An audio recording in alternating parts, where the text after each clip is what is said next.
Okay, I think we are about ready to start. Okay, super nice to see so many of you here. It's 4 on a Friday. I was expecting like 20 people around, but I'm guessing the quality of the first speech has something to do with everyone still being here. But it's time to lower the ambition a bit, because learning time is over and entertainment time is here. So I'm actually not going to try to teach anything. I'm just going to try to kind of entertain you and show you a few new tricks in about 10 minutes late on a Friday afternoon. My name is Jøran Lillesand. I'm a consultant, a developer from Beck Consulting, and I'm going to tell you what the deal with emojis really is. What you're looking at here is the first emoji set Apple ever designed. It was designed in 2009 as a part of the iPhone 3GS launch in Japan. So the thing with the iPhone 3GS launch in Japan is that it was the first time Apple went into an Asian market. And Apple's consideration was that in order to launch something in the Asian market, you need to have emojis. And this is significant because Apple has a one-device strategy, which means that they don't make specific hardware or software for specific markets.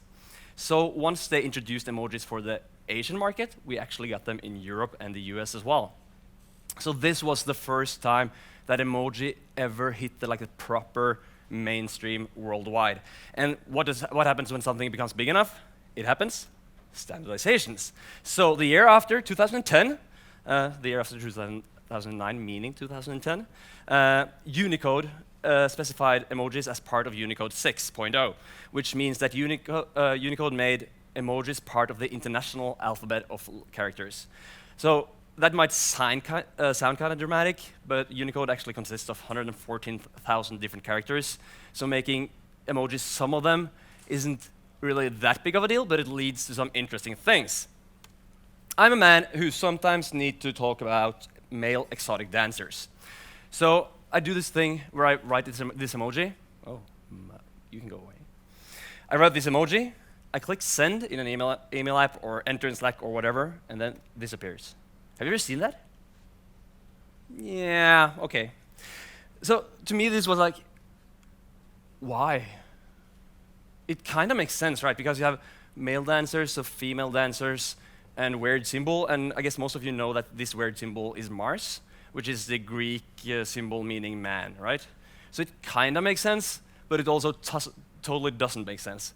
And I set out to figure out, why does this happen? Okay, so it's programming time. And I just need to adjust my screens for a quick bit here. Oh, not sound, displays. Mirror. Speaker notes. Where are you, full screen friend? Okay, here we are. So what you're seeing here is basically a JavaScript window. So I can write JavaScript in here, like P is a function. I can say P, hello, NDC, and, oops, what's happening? And it prints hello NDC. It can also do super simple maths. So for example, 1 works, and 1 + 1 works. So maybe not super impressive, but it will get better. So let's do some simple string checking. For example, what is the length of an H? Anyone want to guess? 1? Yes. Length, it's 1. Awesome. Let's step it up a little bit and check the length of a man. So we check the man here. Anyone want to take a guess before I evaluate it? Yes, sir? 2? Exactly. It's 2. And some of you are maybe thinking now, wouldn't that be 1? That's because string length in JavaScript is actually the number of bytes needed to represent a string, not the actual number of characters shown on the screen or the number of symbols. So let's make it a little bit more interesting and check the length of a family. So it's pride, so let's take 2 moms and 2 sons. Anyone want to guess? 4? 4? 11. Okay. So I monkey patched my JavaScript to add a Unicode @ function. Unicode @. This is the implementation, super well rendered in my output screen. It actually shows which Unicode symbol you have at a given position in a JavaScript string. So we can start at position 0 and see what do we get here. Okay, so we get a woman. All right? Position number 1, weird question mark. Position number 2, nothing. Position number 3, woman.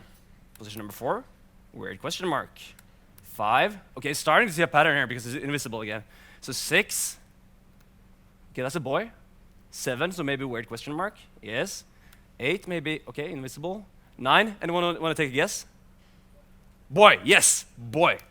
Okay, so what is going on here? A little bit of a teaser, and then I'm going to explain everything. I'm going to build my own emoji. So let's start by adding a man again. So let's do man. And then I'm going to do something weird here. So it's a string backward slash, so we escape a U 200D plus, let's add a rocket.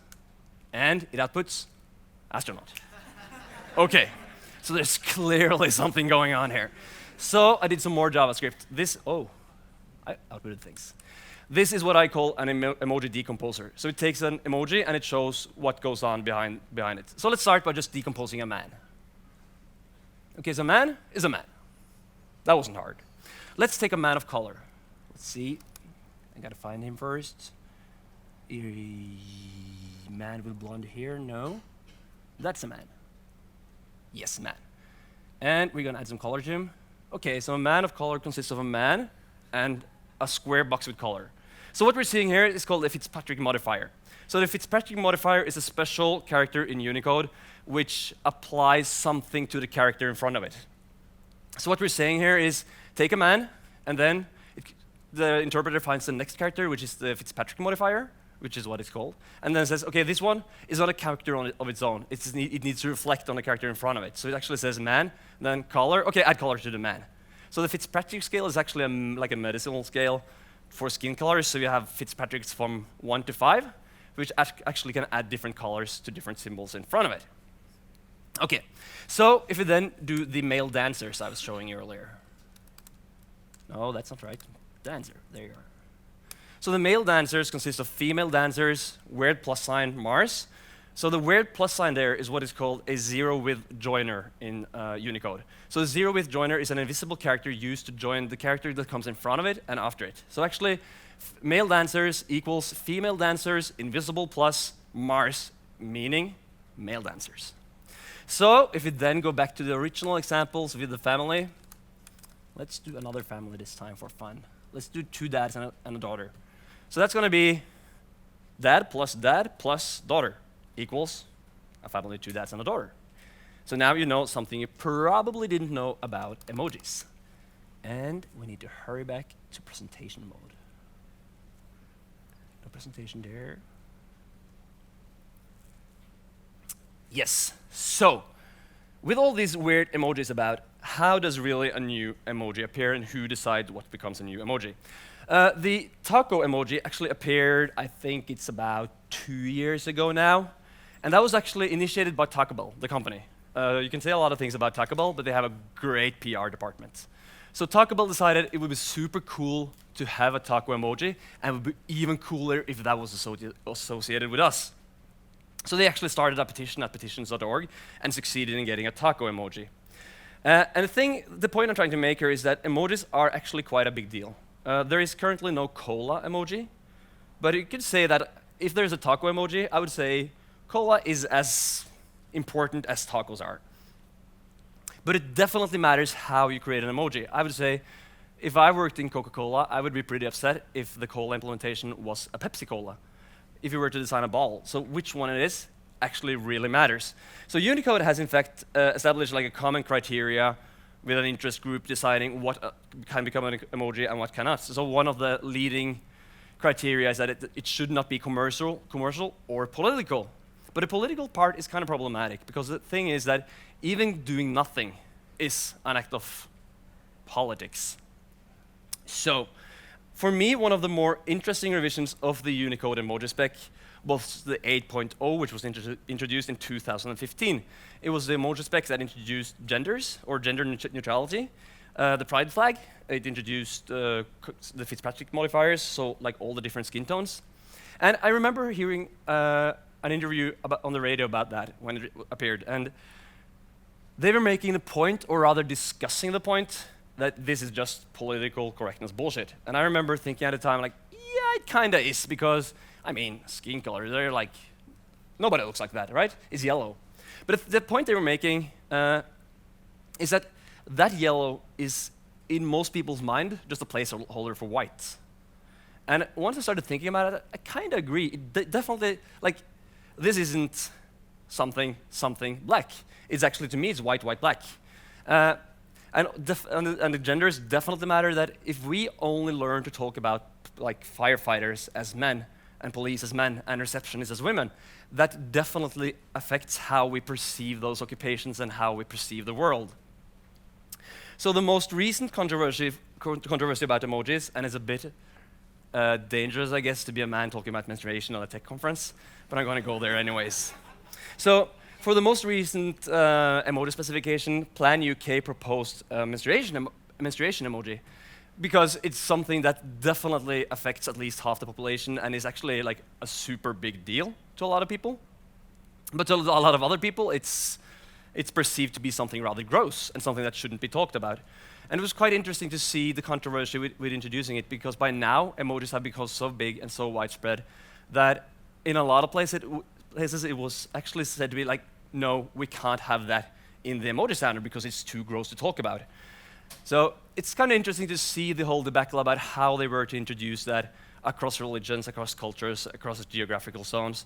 And the thing they actually ended up with was this thing. And to be honest, I think that it's a bit disappointing. I can see why it happened, and like the main argument is that, yeah, this is very versatile, so it could be used for different things. But I'm definitely hoping for zero with joiner combinations with blood and other things. So, getting near the end, and what did you really learn? Probably not so much, and I hope that's fine. But I'm hoping it was fun, and that you learned that emojis are actually a quite interesting piece of technology, and actually probably has a bigger cultural impact than you thought about. So I think if you're like me, and like, yeah, there's a place and a space for emojis, and there's a professional life, maybe it's time to blur those lines, because emojis are part of the alphabet. They're actually becoming sort of omnipresent. So if you want to, if you're doing some professional work during the next week and month, maybe you should put an emoji in there. Thank you, and have a good weekend.